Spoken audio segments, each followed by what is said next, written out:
भगवान श्री कृष्ण को नमस्कार करते हुए आप सभी का अनंत एकेडमी ऑफ मैथमेटिक्स में स्वागत है। देखिए सीक्वेंस एंड सीरीज बुक में जो एक्सरसाइज 6.1 है इनफाइनाइट सीरीज कॉन्टिन्यूटी के, उसमें क्वेश्चन नंबर 3 के सभी पार्ट करेंगे। ये भी सभी रेशियो टेस्ट से रिलेटेड हैं। Summation n equal to 1 to infinity 2 power n minus 1 divided by 3 power n plus 1। सबसे पहले तो हम इसको इसके साथ कंपैरिजन करेंगे और आपके पास जो ए एन है वो ये आ जाएगा, ये ए एन के इक्वल है। तो ए एन की वैल्यू आ गई 2 power n minus 1 divided by 3 power n plus 1। फिर हम निकालेंगे ए एन प्लस 1, यानी कि जहाँ n है वहाँ n प्लस 1 लिख देंगे, माइनस 1 एज इट इज।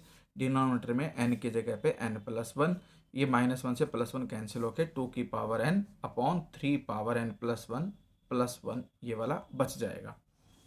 अब हम करते हैं ए एन को डिवाइड ए एन प्लस 1 से। तो ए एन की जो वैल्यू है ये तो रहेगी एज इट इज, यानी कि 2 की पावर n इंटू 2 की पावर माइनस 1 में ब्रेक कर दिया, डिवाइड में 3 की power n plus 1 as it is.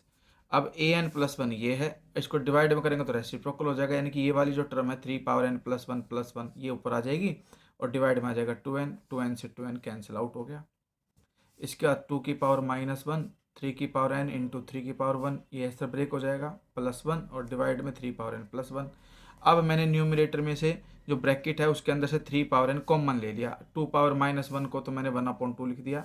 3 power n को जब मैं कॉमन लूँगा तो यहाँ पर तो सिर्फ 3 बचेगा और यहाँ प्लस में 1/3 पावर n, क्योंकि कॉमन ले रहे हैं।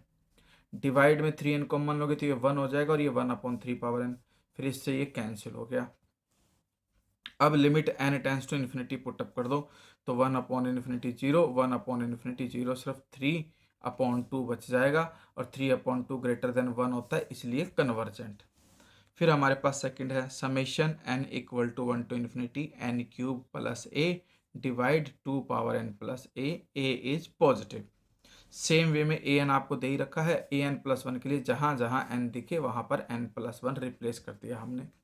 अब ए एन डिवाइड में a N plus 1, A N तो ये है ही, इंटू ये रेसिप्रोकल हो जाएगा 2 पावर n प्लस 1 और प्लस ए ऊपर और नीचे आ जाएगा n प्लस 1 क्यूब अपॉन ए। अब सेम वे में n क्यूब इसमें से कॉमन लोगे तो n क्यूब कॉमन लेने पे यहाँ 1 हो जाएगा और यहाँ प्लस ए अपॉन एन क्यूब, डिवाइड में 2 पावर n कॉमन लिया तो यहाँ 1 और यहाँ प्लस में a upon 2 power n।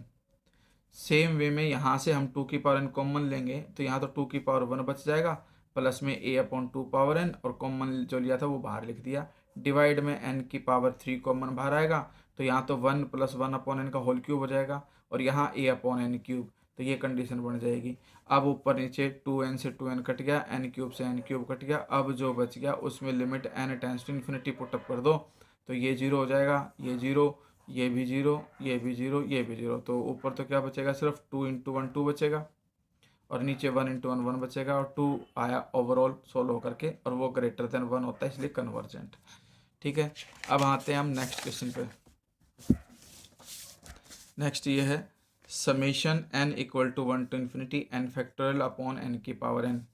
A n आ गया आपके पास, क्योंकि ये जो समेशन के साथ होता है ये ए एन होता है। ए एन प्लस 1 के लिए जहाँ जहाँ n है वहाँ n प्लस 1 रख देंगे, n प्लस 1 फैक्टोरियल डिवाइड में n plus 1 whole power n plus 1। फिर n प्लस 1 फैक्टोरियल को मैं लिख सकता हूँ n plus 1 into n factorial, और इसको मैं लिख सकता हूँ n प्लस 1 की पावर n इंटू में n प्लस 1। तो n प्लस 1 से n प्लस 1 कैंसिल हो गया। अब ए एन तो ये है, इसको डिवाइड करेंगे ए एन प्लस 1 से तो ये तो एज इट इज लिखा जाएगा और इसका रेसिप्रोकल हो जाएगा n प्लस 1 की पावर n ऊपर और n फैक्टोरियल नीचे, फिर n फैक्टोरियल से n फैक्टोरियल भी cancel. n plus 1 upon n, दोनों की पावर n है तो होल पावर n लिख सकता हूँ मैं यहाँ पर, और इसमें जब n को सेपरेट सेपरेट डिवाइड करूँगा तो n अपॉन n 1 और प्लस में 1 upon n whole power n। और ये हमारे पास कंडीशन होती है e की, अगर limit n tends to infinity रखेंगे तो ये e की वैल्यू होती है और e ग्रेटर देन 1 होता है, क्योंकि e जो होता है वो 2 से बड़ा होता है और 3 से छोटा होता है, ध्यान रख लेना। तो इस वजह से ये वैल्यू ग्रेटर देन 1 होगी तो कन्वर्जेंट। इसी तरह से नेक्स्ट है question 2 power n n factor upon n की पावर n।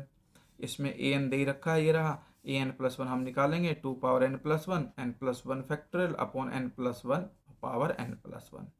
इसको थोड़ा सिंप्लीफाई करते हैं, 2 की power n into 2, n plus 1 factor का n plus 1 into n factorial, divide में n प्लस 1 की पावर n और n प्लस 1 की पावर 1। ये कंडीशन आने के बाद ए एन को डिवाइड कर दो ए एन प्लस 1 से, तो ये आ जाएगा 2 पावर n फैक्टोरियल, क्योंकि ये नीचे वाली जो वैल्यू ना पलट करके आ गई ना ऊपर, कंडीशन ध्यान देगा यहाँ पे 2 की power n factorial upon n की पावर n तो एज इट इज़, और ये n प्लस 1 पावर n ऊपर, और 2 पावर n इंटू 2 और n फैक्टोरियल ये नीचे। अब 2n से 2n कट गया, n फैक्टोरियल से n फैक्टोरियल कट गया, 1/2 अलग रह गया, और n प्लस 1 अपॉन n करके होल पावर n अलग कर दी मैंने। इसमें अलग अलग डिवाइड करके n अपॉन n 1 और प्लस में 1 upon n whole power n, limit infinity लेते ही तो 1/2 हो गया, और ये e हो गया, तो ये e/2 बन जाएगा। e अगर 2 से ग्रेटर 3 से लेस है तो e/2 होगा 2/2, और लेस देन, पूरी इक्वेशन को 2 से डिवाइड कर दिया तो e/2 की value greater than 1 less than 3/2 आएगी, लेकिन है तो ग्रेटर देन 1 ही, और ग्रेटर देन 1 वाले केस में क्या कहलाएगा आपका convergent, as e/2 is greater than 1।